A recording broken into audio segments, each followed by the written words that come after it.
ఒకప్పుడు వాహనాల బాడీ బిల్డింగ్లో నాణ్యతకు చిరునామా విజయవాడ ఆటోనగర్. వాహనాల బాడీ బిల్డింగ్ అంటేనే గుర్తుకొస్తుంది ఈ ప్రాంతం. ఇప్పుడు పరిస్థితి మారింది. ఇక్కడ వర్క్షాపులు ప్రజలను మాత్రమే కాదు, రవాణా వ్యవస్థనే ఆందోళనకు గురిచేస్తున్నాయి.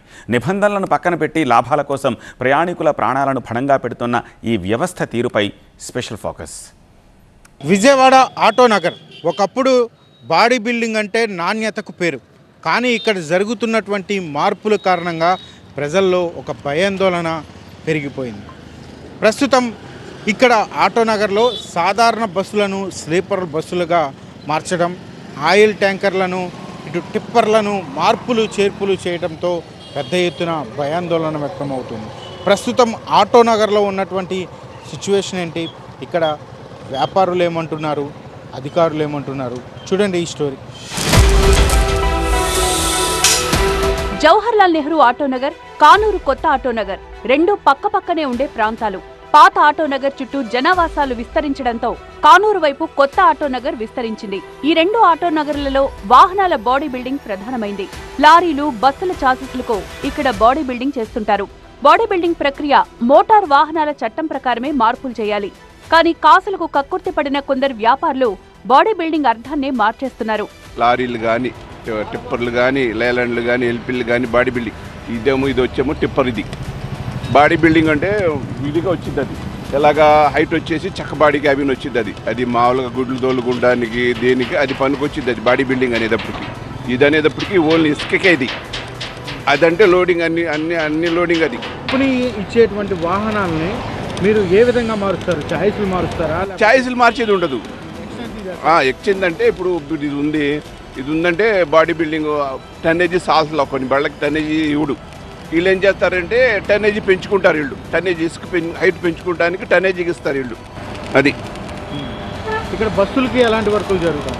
బస్సులు అంటే కొత్త బాడీ రిపేర్లు అయితే జరుగుతుందన్న.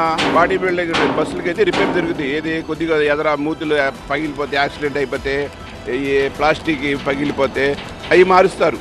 అంతేగాని ఎక్స్చేంజ్ ఏమి ఉండదు. ఛాయిస్లు మారుస్తాం కానీ మారుస్తాం కానీ ఏమి ఉండదు. ఒక వాహనం తయారు చేస్తున్నప్పుడు ప్రయాణికులు లేదా రవాణా చేయాల్సిన సరుకు పరిమితి, సామర్థ్యం ముందే నిర్దేశించి ఉంటుంది. వీటిని మార్చడం వాహనాల చట్టం ప్రకారం వీలుపడదు. కొన్ని సందర్భాల్లోనే మినహాయింపు ఉంటుంది. ఆటోనగర్లో నిబంధనలకు విరుద్ధంగా బాడీ బిల్డింగ్ చేస్తున్నారు. సాధారణ సీటర్ బస్సులను స్లీపర్ బస్సులుగా మారుస్తున్న ఘటనలు ఇటీవల బయటపడ్డాయి. బాడీ బిల్డింగ్ ఇప్పుడు ఇవన్నీ వర్క్ చేస్తూ ఉన్నారు కదా. అవును. ఎలాంటి ఎక్స్టెన్షన్స్ వర్క్ చేస్తూ ఉంటారు? ఎలాంటి అంటే అన్నీ చేస్తాం. బయట నుండి అడిగి ఓనర్కి ఎంత కావాలో హైట్ని పెట్టి ఎక్స్చేంజ్ చేస్తూ ఉంటాం. టన్నేజ్ ఎంత కావాలని చూసుకుని చేస్తూ ఉంటాం హైట్. అంటే కంపెనీ నుంచి వచ్చినటువంటి వెహికల్ని బయట అసలు ఏ విధంగా మారుస్తూ ఉంటాం? కంపెనీలో వాళ్ళు తగ్గట్టు వాళ్ళకి వెయిట్ అంతవరకే ఇస్తారు. అంతవరకు ఇస్తే టన్నేజ్ ఎక్కుదండి. మా దగ్గర ఎక్స్చేంజ్ చేయించుకుని టన్నేజ్ కోసం పెంచుతాం. ఎలా చేస్తారు మీరు వర్క్? రేకులు అయ్యి బెండింగ్ చేయించుకొచ్చి మొత్తం ఎక్స్చేంజ్ చేస్తూ ఉంటాం.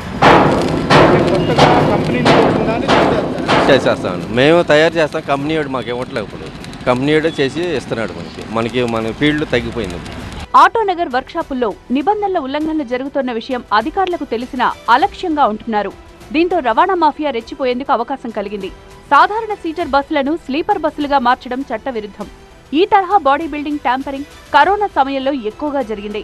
కరోనా సమయంలో కూడా కొన్ని సీటర్ బస్సులను సెమీ స్లీపర్స్ గా, పూర్తి స్లీపర్లుగా బాడీని మార్చారు. కర్నూలు జిల్లా చిన్నటేకూరు దగ్గర జరిగిన ప్రమాదానికి గురైన బస్సు తొలుత సీటర్ బస్సే. తర్వాత దాన్ని నిబంధనలకు విరుద్ధంగా స్లీపర్ గా మార్చింది. బస్సులు తయారు చేసే కంపెనీలు సీటర్, స్లీపర్, సెమీ స్లీపర్ బస్సులను నిర్దేశిత భద్రతా ప్రమాణాల మేరకు తయారు చేస్తాయి. ప్రైవేటు బస్సుల నిర్వాహకులు ప్రయాణికుల భద్రతా ప్రమాణాలకు నీళ్లొదిలి సీటర్ బస్సులను స్లీపర్ బస్సులుగా మారుస్తున్నాయి. ఎక్కువ లగేజీ స్పేస్ కోసం సొంతంగా మార్పులు చేయించుకుంటున్నాయి. అధికారులు అండలేకుండానే ఈ మార్పులు చేయడం అసాధ్యం. ఈశాన్య రాష్ట్రాల్లో రిజిస్ట్రేషన్ అయిన బస్సులు ఏపీలో తిప్పుతున్నారు. ఎందుకంటే అక్కడ ట్యాక్స్ తక్కువగా ఉండడమే కారణం. అయితే ఈ వాహనాలు రిజిస్ట్రేషన్ చేసుకున్న స్టేట్ అంటే మదర్ స్టేట్ లో తిప్పవచ్చు. ఇతర రాష్ట్రాలకు వచ్చి వెళ్లొచ్చు. కానీ ఒకే రాష్ట్రంలో తిప్పడం అన్నది విరుద్ధమే అంటున్నారు రవాణా శాఖ అధికారులు. ఆల్ ఇండియా ఆటోమోటివ్ స్టాండర్డ్స్ని ఫాలో అవ్వకుండా బాడీ కన్స్ట్రక్ట్ చేయటం, ఎమర్జెన్సీ ఎగ్జిట్ దగ్గర సీట్లు అడ్డుగా ఉండటం, తర్వాత ఓవర్ హ్యాంగ్ పెంచడం, ఓవర్ డైమెన్షన్స్లో వెహికల్స్ కట్టడం లాంటి ప్రమాదాలకి ఎక్కువ కారణం అయ్యే అవకాశం ఉంటుంది. అయితే ఇక్కడ వరకు ఏంటంటే బస్ బాడీ కోడ్ని స్ట్రిక్ట్గా కాంప్లైన్స్ చేస్తూ ప్రీవియస్గా ఎప్పుడైనా వేరే చోట రిజిస్టర్ అయ్యి వేరే రిజిస్టరింగ్ అథారిటీ దగ్గర రిజిస్టర్ అయ్యి ఇక్కడికి వచ్చిన వాటిని కూడా పూర్తిగా చెక్ చేసి కాంప్లైంట్స్ లేకపోతే రిజెక్ట్ చేయడం జరుగుతుంది. ఇవి కాకుండా స్పెషల్ డ్రైవ్స్ కండక్ట్ చేసి ఎమర్జెన్సీ ఎగ్జిట్కి ఫ్రీ యాక్సెస్ ఉందా లేదా, emergency exit doors open close అవ్వడంలో ఎలాంటి ఇబ్బంది ఏమైనా ఉందా, అట్లనే బస్ బాడీ కన్స్ట్రక్షన్లో ఏమైనా పొరపాట్లు ఉన్నాయా, సీటింగ్ లేఅవుట్స్లో ఏమైనా ఇబ్బందులు ఉన్నాయా అనేది కూడా వెరిఫై చేసి వాటి మీద కూడా యాక్షన్ తీసుకోవడం జరుగుతుంది. గతంలో విజయవాడ నగరానికి చెందిన రవాణా మాఫియా కేంద్ర ప్రభుత్వ వాహన్ పోర్టల్ను ట్యాంపరింగ్ చేసింది. వాహనాలు ఈశాన్య రాష్ట్రాల్లో రిజిస్ట్రేషన్ జరిగినట్లుగా వాహన్ పోర్టల్లోకి నకిలీ చాసిస్ నెంబర్లతో అప్లోడ్ చేయించింది. ఆయా రాష్ట్రాల నుంచి ఎన్ఓసీలు ఇష్యూ చేయించి ఏపీలో వాటికి ఫిజికల్ వెరిఫికేషన్, ఫిట్నెస్ సర్టిఫికెట్లు జారీ చేయించడం సంచలనం సృష్టించింది. వాహనాలే లేకుండా రిజిస్ట్రేషన్లు జరిగిపోయాయి. ఉమ్మడి కృష్ణా, గుంటూరు, గోదావరి జిల్లాలకు చెందిన ఆయిల్ ట్యాంకర్ల యజమానులు గడువు తీరిన తమ వాహనాలకు ప్రాణం పోసేందుకు మాఫియాతో చేతులు కలిపారు. లేని వాహనాలను ఉన్నట్టుగా చూపించడానికి ఆటోనగర్లోని కొందరు యజమానులు పాత వాహనాలపై చాసిస్ నెంబర్లు వేసి ట్యాంపరింగ్ చేశారు.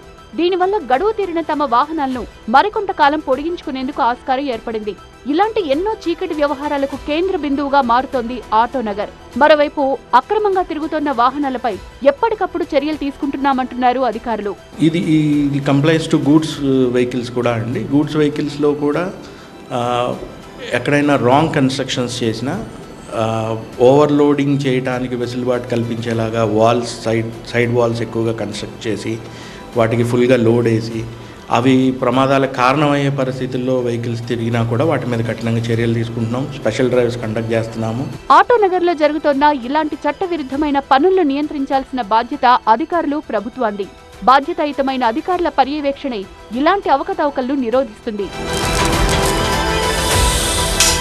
ఇటీవల వరుస రోడ్డు ప్రమాదాలు జరుగుతున్న నేపథ్యంలో రవాణా శాఖ అధికారులు నిబంధనల ఉల్లంఘన మీద ఒక ప్రత్యేకమైనటువంటి చర్యలు చేపట్టారు. విజయవాడ ఆటోనగర్లో జరుగుతున్నటువంటి బాడీ బిల్డింగ్ నిర్మాణాల మీద కూడా దృష్టి పెట్టినటువంటి పరిస్థితి.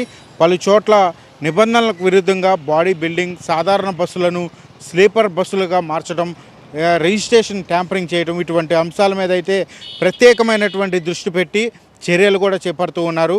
రవాణా శాఖ అధికారులు కూడా ఎక్కడైనా నిబంధనలు ఉల్లంఘిస్తే వారి మీద కఠిన చర్యలు కూడా తీసుకుంటామని హెచ్చరికలు జారీ చేస్తున్న పరిస్థితి కూడా కనపడుతుంది. కెమెరామెన్ సురేష్తో శివకుమార్, విజయవాడ ఆటోనగర్ నుంచి.